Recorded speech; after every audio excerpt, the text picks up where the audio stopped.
तो आज का जो टॉपिक है वो टॉपिक है अपना क्लासिफिकेशन ऑफ एल्किल हैलाइड। तो एल्किल हैलाइड का क्लासिफिकेशन करना है, किसके बेस पे करना है। तो यहाँ पे लिखा हुआ है on the basis of carbon chlorine bond. तो कार्बन क्लोरीन बांड के बेसिस पे हमें क्या करना है, क्लासिफिकेशन करना है। तो देखिए सबसे पहले जो होता है ना, ये होता है प्राइमरी एल्किल हैलाइड। अब प्राइमरी एल्किल हैलाइड को कैसे हम लोग पहचानते हैं, तो इसके लिए यहाँ पे कार्बन होता है और ये कार्बन एक कार्बन होता है और ये कार्बन क्या करता है, ऐसे क्लोरीन से जुड़ता है। तो ये जो कार्बन क्लोरीन से जुड़ा हुआ है, ये जो कार्बन क्लोरीन से जुड़ा हुआ है, इसकी जो 3 वैलेंसी होगी, वो 3 वैलेंसी में से देखिए इस तरह से जो 3 बची हुई वैलेंसी है, ये 3 वैलेंसी या तो हाइड्रोजन द्वारा ऐसे सेटिस्फाइड कर दिया जाए, या फिर क्या हो कि 2 वैलेंसी हाइड्रोजन के द्वारा सेटिस्फाइड किया जाए और एक बैलेंसी जो है वो किसी सी के द्वारा, मतलब कार्बन के द्वारा सेटिस्फाइड कर दिया जाए।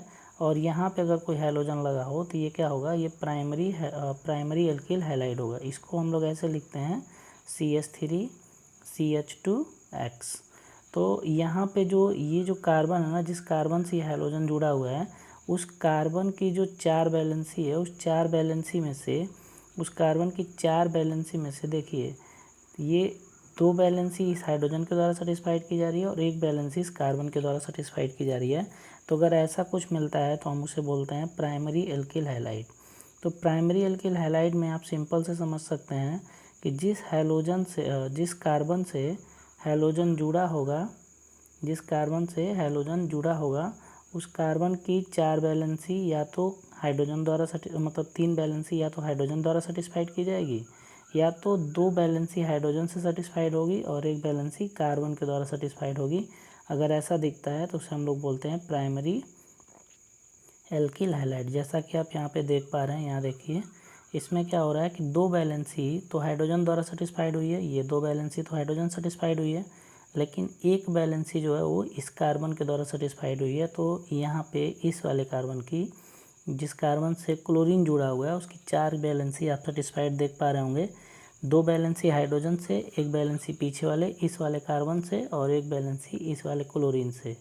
तो ये इस तरह का अगर स्ट्रक्चर आपको मिलता है तो क्या होता है, प्राइमरी एल्किल हैलाइड होता है। तो ये प्राइमरी एल्किल हैलाइड आपको समझ में आ रहा होगा।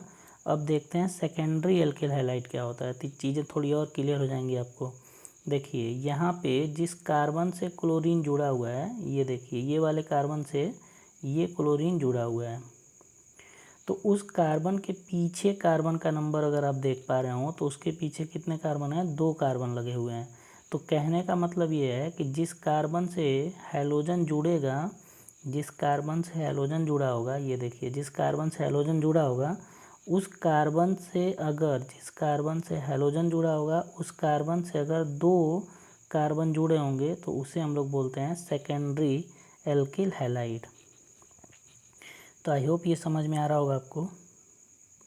टर्शियरी देखिए, टर्शियरी में क्या होता है कि जिस कार्बन से हैलोजन जुड़ा होता है उस कार्बन के पीछे 3 कार्बन लगे होते हैं। ये देखिए 3 कार्बन यहाँ पे लगे हुए हैं, ठीक है। तो जिस कार्बन से हैलोजन लगा हुआ है उस कार्बन से कितने कार्बन लगे होते हैं, 3 कार्बन लगे होते हैं। तो जिस कार्बन से हैलोजन जुड़ा होता है उसके पीछे अगर 3 कार्बन लगे हुए हैं तो उसे हम लोग क्या बोलते हैं, टर्शियरी एल्किल हैलाइड बोलते हैं। फिर देखिए यहाँ पे अगला जो क्लासिफिकेशन होता है ये होता है एलाइलिक हैलाइड। तो एलाइलिक हैलाइड क्या होता है, तो यहाँ पे एलाइलिक हैलाइड कहने का मतलब ये होता है कि जो हैलोजन होता है वो sp3 हाइब्रिडाइज कार्बन से जुड़ा होता है, sp3 हाइब्रिडाइज कार्बन से जुड़ा होता है और उसके पीछे जो कार्बन होता है, वो कार्बन डबल बॉन्डेड कार्बन होते हैं, मतलब वो कार्बन डबल बॉन्डेड होना चाहिए। तो ऐसा अगर स्ट्रक्चर आपको दिखता है, कहने का मतलब क्या है, देखिए कि जिस कार्बन से हैलोजन जुड़ा होगा, ये कार्बन आप देख पा रहे होंगे और इससे ये हैलोजन जुड़ा हुआ है, तो उसके जस्ट पीछे वाला कार्बन, मतलब इस वाले कार्बन के जस्ट पीछे ये जो कार्बन है, ये कार्बन डबल बॉन्डेड होना चाहिए तभी एलाइलिक होगा। अगर ऐसा नहीं है तो एलाइलिक नहीं बोला जाएगा। तो ये एलाइलिक हैलाइड का मतलब यही होता है कि जिस कार्बन से हैलोजन जुड़ा हुआ है उस कार्बन के पास जो हाइब्रिडाइजेशन होना चाहिए वो हाइब्रिडाइजेशन sp3 होना चाहिए, और वो कार्बन पीछे जिस कार्बन से जुड़ा हुआ है वो डबल बॉन्डेड कार्बन से जुड़ा रहना चाहिए, तो उसे हम लोग बोलते हैं एलाइलिक हैलाइड। आई होप ये समझ में आ रहा होगा आपको। इसके बाद देखिए ये भी एग्जाम्पल जो है ये वाला, ये भी आप समझ सकते हैं, ये भी एग्जाम्पल जो है ये एलाइलिक हैलाइड का ही है। जैसे देखिए यहाँ पे जो डबल बॉन्ड है, ये जो डबल बॉन्ड है, इस डबल बॉन्ड के जस्ट बगल में ये जो कार्बन है, ये वाला जो कार्बन है, ये वाला, ये कार्बन sp3 हाइब्रिडाइज है और इसी से ये हैलोजन जुड़ा हुआ है। तो ये भी किसका एग्जाम्पल हो जाएगा, ये भी एग्जाम्पल हो जाएगा एलाइलिक हैलाइड का। नाम नीचे लिखा हुआ है, पढ़ सकते हैं नाम क्या होगा। फिर देखिए अगला जो होता है वो होता है बेंजाइलिक हैलाइड। तो बेंजाइलिक हैलाइड क्या होता है, यहाँ लिखा हुआ है बेंजाइलिक हैलाइड। तो बेंजाइलिक हैलाइड में होता ये है कि जो बेंजीन रिंग होती है ना भाई, जो बेंजीन रिंग होती है, उस बेंजीन रिंग से एक कार्बन जुड़ता है। ये देखिए यहाँ पे कार्बन जुड़ा हुआ है और उस कार्बन से हैलोजन जुड़ा होता है। तो अगर ऐसा कुछ स्ट्रक्चर दिखता है कि पहले एक बेंजीन रिंग हो और बेंजीन रिंग से फिर एक कार्बन जुड़ा हो और उस कार्बन से कोई हैलोजन जुड़ा हो, तो उसे बोलते हैं हम लोग बेंजाइलिक हैलाइड। या फिर ऐसा भी हो सकता है कि आपके पास एक बेंजीन रिंग हो, इस तरह से एक बेंजीन रिंग हो और वहाँ से उस रिंग से एक कार्बन, देखिए इस रिंग से ये वाला कार्बन ऐसे गया हुआ है और फिर यहाँ पे स्ट्रक्चर इस तरह का बना हुआ है। ठीक है भाई। अब यहाँ से ये, एक सेकेंड, इसको थोड़ा सा विजुलाइज कराता हूँ। देखिए ये कुछ ऐसा है, ये ऐसे है। अब यहाँ से ये जा रहा है, जो यहाँ पे कार्बन होगा और इस कार्बन की ये रही कुछ स्ट्रक्चर ऐसे, और यहाँ से हैलोजन जुड़ रहा है। तो आप देख पा रहे हैं कि ये जो कार्बन है, ये पहले बात तो ये कि sp3 हाइब्रिडाइज्ड है, sp3 हाइब्रिडाइजेशन होगा, इससे हैलोजन जुड़ा हुआ है। और ये पीछे देखिए जिस कार्बन से जुड़ा हुआ है उस कार्बन की वैलेंसी, मतलब इस कार्बन पे डबल बॉन्ड दिख रहा है, ये देखिए डबल बॉन्ड दिख रहा है। तो ऐसा अगर दिखता है तो इसे बोलते हैं बेंजाइलिक हैलाइड।